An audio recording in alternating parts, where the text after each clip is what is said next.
ಇದು ವಾಕ್ ತಪಸ್ಸು. ನಾನು ಯಾಕೆ ತಪಸ್ಸು ಅಂತಂದರೆ ಪ್ರತಿಯೊಂದು ಹೇಳಿರ್ತಕ್ಕಂಥ ತಪಸ್ಸು ಇದು. ಅಲ್ಲಿ ಹೋಗಿ ಬೆಟ್ಟ ಮೇಲೆ ಕೂತ್ಕೊಂಡು ಮುಚ್ಕೊಂಡು ಕೂತ್ಕೋ ಅನ್ನೋದಲ್ಲ ಹೇಳಿ.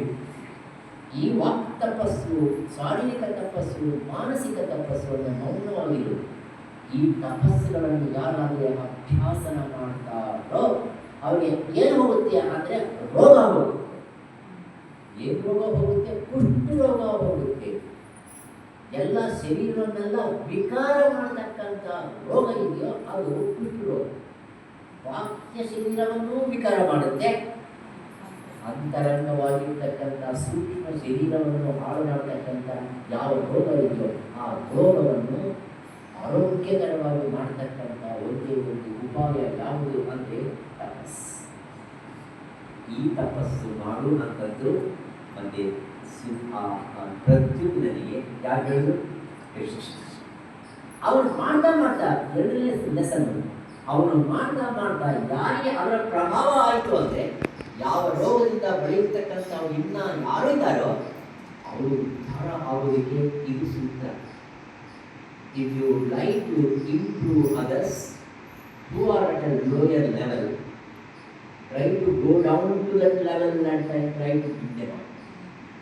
ನೀನು ಬೇರೊಬ್ಬರನ್ನ ಉದ್ಧಾರ ಮಾಡಬೇಕು ಅನ್ನೋದಾದರೆ ಅವರು ಎಲ್ಲರೂ ಯಾವ ಸ್ಥಿತಿಯಲ್ಲಿದ್ದಾರೋ, ಯಾವ ದಲಿತ ಸ್ಥಿತಿಯಲ್ಲಿದ್ದಾರೋ ಆ ಸ್ಥಿತಿಗೆ ನೀನು ಹೋಗು.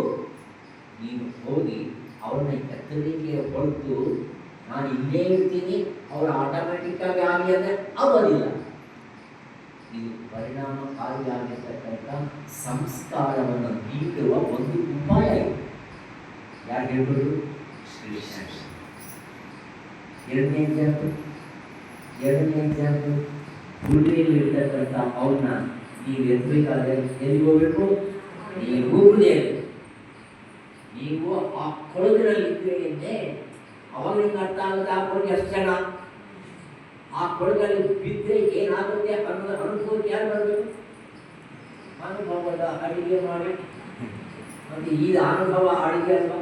ಆ ಅನುಭವವನ್ನು ಯಾವಾಗಲೇ ನೀನು ಬಂದಿದ್ದೀಯೋ ಅಂತ ಅನುಭವಕ್ಕೆ ಬೇರೆ ಗುರುಗೂ ಬೇಡ, ನನಗೂ ಬೇಡ ಅಂತ ಅವನ್ನ ನಾನು ಉದ್ಧಾರ ಮಾಡ್ತಕ್ಕಂಥ ಪ್ರಯತ್ನವನ್ನು ಯಾರು ಮಾಡ್ತಾರೆ ಅಂದರೆ ಮಹಾತ್ಮನಾಗಿರ್ತಕ್ಕಂಥ ಒಬ್ಬರು ಅವನು ಕೆಳಗಡೆ ಹೋಗಿ ಅವನು ಉದ್ಧಾರ ಮಾಡ್ತಾನೆ. ಮೂರನೇದು, ಕೃಷ್ಣ ನರಕಕ್ಕೆ ಹೋಗಿ ಆ ಹುಡುಗನನ್ನು ತೆಗೆದುಕೊಂಡು ಬಂದು ಹುಡುಗ ದಕ್ಷಿಣೆಯಾಗಿ ಕೊಟ್ಟ. ಪರಮಾತ್ಮನನ್ನು ಯಾವುದು ತಪ್ಪಲಿಲ್ಲ ಅಂದರೆ ನರಕಕ್ಕೆ ಹೋಗೋದು ತಪ್ಪಲಿಲ್ಲ. ಕೇವಲ ವಿಷ್ಣುಮೂರ್ತಿ ವೈಕುಂಠದಲ್ಲೇ ಇದ್ದು ಬೆಳೀತಾ ಇದ್ದಾನೆ ಅಂದುಕೋಬೇಕು. ಆ ಕೃಷ್ಣ ಎಲ್ಲೆಲ್ಲಿ ಬಾಧೆ ಇದೆಯೋ, ಎಲ್ಲೆಲ್ಲಿ ದೀನತ್ವವಿದೆಯೋ, ಎಲ್ಲೆಲ್ಲಿ ಆರ್ತತೆ ಇದೆಯೋ, ಎಲ್ಲೆಲ್ಲಿ ದುಃಖ ಇದೆಯೋ ಆ ದುಃಖದ ಜೊತೆಯಲ್ಲಿ ಅವನನ್ನು ಅದರ ಜೊತೆಯಲ್ಲಿ ಇದ್ದು ಆ ಆರ್ತನಾದದಿಂದ ಬೇರೆಯವನ್ನೂ ಉದ್ಧಾರ ಮಾಡಿದ್ದಾನೆ, ತಾನು ಉದ್ಧಾರವಾಗಿದ್ದಾನೆ, ತಾನು ನಿಶ್ಚಲವಾಗಿದ್ದಾನೆ. ಇನ್ನೊಂದು ಚಿಕ್ಕ ಎಕ್ಸಾಂಪಲ್ ಹೇಳಬೇಕಾದ್ರೆ ದ್ರೌಪದಿ ಅಮ್ಮ ನಿಮ್ಗೆಲ್ಲ ಗೊತ್ತಿರ್ತಕ್ಕಂಥದ್ದು, ಆದರೆ ಒಳ ಅಂತರ ಇದು. ದ್ರೌಪದಿ ದೇವಿಗೆ ಅಕ್ಷಯ ಪಾತ್ರ ಇದ್ದು, ಯಾಕೆ ಕೊಟ್ಟರು ಅಕ್ಷಯ ಪಾತ್ರ? ಅದರ ಲಕ್ಷಣ ಏನು? ಮಧ್ಯಾಹ್ನ 12 ಗಂಟೆ ತನಕ ಎಷ್ಟೆಷ್ಟು ಕೊಡಿಸಿದ್ರು ಬರುತ್ತೆ. ಕೊನೆಗೆ ದ್ರೌಪದಿ ಊಟ ಮಾಡದ ಮೇಲೆ ಇನ್ನು ಮತ್ತೆ ಬರಲ್ಲ, ನೆಕ್ಸ್ಟ್ ಡೇವರೆಗೂ ಬರಲ್ಲ. ಅವತ್ತಿನ ಏನು ಮಾಡಿದ್ರು? ಎಲ್ಲ ಊಟ ಮಾಡಿದ್ರು, ತಾನು ಊಟ ಮಾಡಿಬಿಟ್ಟಿದ್ರು, ಎಲ್ಲ ಬಡಿಸಿ ಇಟ್ಟಿದ್ರು. ಯಾರು ಬಂದರು? ಒಬ್ಬರು ಬಂದರೆ 100 ಜನ ಶಿಷ್ಯರ ಜೊತೆ ಹಸಿವು ಹಸಿವು ಹಸಿವು ಹಸಿವು ಹಸಿವು. ಯಮರಾಜ ಇದ್ದಾನೆ, ಭೀಮ ಇದ್ದಾನೆ, ಎಲ್ಲರೂ ಇದ್ದಾರೆ, ದ್ರೌಪದಿ ಇದ್ದಾರೆ. ದ್ರೌಪದಿಗೆ ಅಧೈರ್ಯ. ಇಷ್ಟು ಜನ ಬಂದರೆ ಏನು ಮಾಡಬೇಕು? ಅಕ್ಷಯ ಪತ್ರ ತೋರಿಸು. ಅಕ್ಷಯ ಪತ್ರ ತೋರಿಸ ಕೃಷ್ಣ ಅವ್ರಿಗೆ ಏನು ಬೇಕಾದರೂ ಮಾಡ್ತಾರೆ. ಒಂದೇ ಒಂದು ಕಾಳು ಹಾಕ್ತಾರೆ, ಕಾಳು ಹಾಕಿ ಇನ್ನೇನು ಇದೇ ಅಲ್ವಾ, ಕಾಳು ಇದೆ ಅಲ್ವಾ, ಆ ಕಾಳು ಒಂದಿದ್ರೆ ಸಾಕು. ಸೌಭಾಗ್ಯಕರವಾಗಿರ್ತಕ್ಕಂಥ ಪದಾರ್ಥಗಳು ತನ್ನಷ್ಟಕ್ಕೆ ತಾನೇ ಬೇಕಾದಷ್ಟು ಉತ್ಪತ್ತಿ ಆಗುತ್ತೆ. ಆಯ್ತು.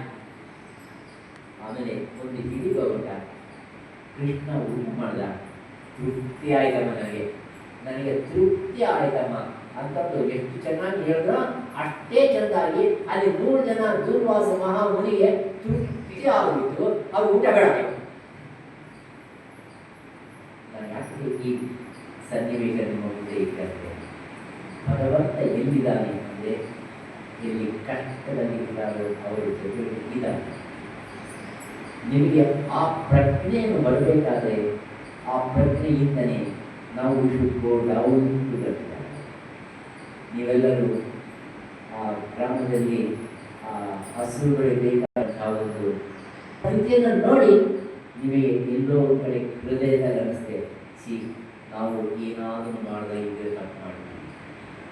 ಅಷ್ಟೇ ಅಲ್ಲ, ತಿಮ್ಮಕ್ಕ